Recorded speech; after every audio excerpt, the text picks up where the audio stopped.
Now isn't that a pretty sight to behold? While I was clearing out Azuma's 6th floor, I came across this minecart unloader and I've just let that be. And apart from that, I've put the dark oak trim right around it and on the top. But apart from that, let's get on with this floor. The floor pattern we'll be using is some sand, some sandstone and some chisel quartz. And for the wall, the primary color will be the chisel quartz, and we'll be using some blue stained clay at some depth, complementing the magenta stained paints. We'll also be using some purple blocks as pillars. So let me just build out some of this floor and get back to you. So this is a sample of what the floor is going to look like. The pattern is basically interlinking sandstone, sand and quartz. The reason I like this pattern is because the chisel quartz is actually a very noisy texture that's really complemented well by the smooth sandstone and the graininess of the sand. So let me just build out the rest of this floor and let's see what it looks like. So yeah, the floor is done. It's looking pretty good. I just filled in a big rectangle just in case. I wasn't sure how the walls are going to curve.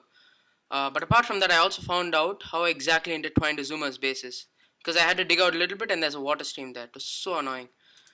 Yeah, so the next thing I'll be doing is noting down the curvature of the walls, and then I'll show you a small sample of how the walls are going to look. And yeah, that's it. I'll build the walls and let's just see how that is.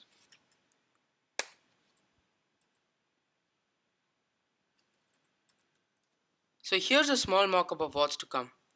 I have a simple 3x3 repeating pattern, and the lights are given by the torch and the frame tick and of course the sea lanterns.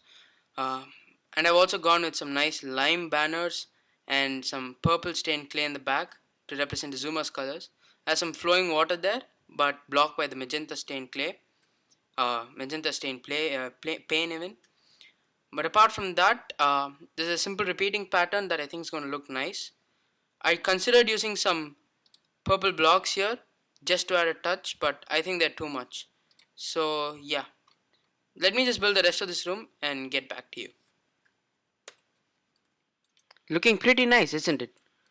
I finished up the walls. I've also added a trim of packed ice and quartz just around.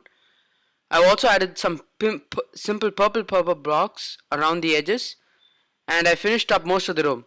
The next thing I'll be doing is adding in the 3 spawners, which will be the main attraction.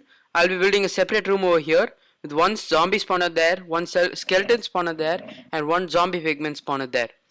But apart from that, this room will be mostly done. I'm thinking about putting in a few more mob forms here that are just a large dark space and be easy to kill. But that will come later. Today I want to do some more redstone, and let me just quickly show you a design for a redstone elevator in 1.9 that I came up with. So this is the elevator. It's a pretty simple elevator. All it requires is one piece of redstone and one torch. I have a sticky piston here that's extended that will retract whenever I hit this button. So I can just use the button over here to go up like this, and I can just use this to go down. It's a pretty simple elevator. I'll be replacing Zuma's multi-floor elevator using this one. So I'm just tidying this place up, and I thought this was a really nice way to show you how exactly this guy worked. So if you press this, you go up, nice and simple. Clean up the blocks, you go back up. You place down your stone half slabs.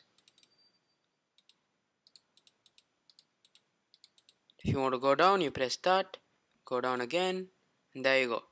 So yeah, it is a pretty simple elevator design. And let me just finish it and then quickly show you guys what it's about. So yeah, that's the elevator done. Just before we finish this episode off, I'll be going to show you what I've done at Impulse SV's and Tango Tech's base. I basically finished up the entire base there. So yeah, just let me show you guys what I have done there. So as you entered, it's a real experience. It's massive and it's super symmetrical and so white. Just so white. Everything I've built on this Hermitcraft server, I bet it's not much, it's still super white. So yeah, isn't that amazing? For the ceiling, I went with this simple pattern. Repeating it mirrors what they did in the Nether Hub. with the lava and the fence posts. I went with a lot of light, with a lot of sea lanterns, and I just finished off all four sectors. So one of these days I'll be coming back and doing these parts too, but I'm not sure what I'm going to do there yet. So if Izuma you're seeing this, I hope you enjoyed what I've done.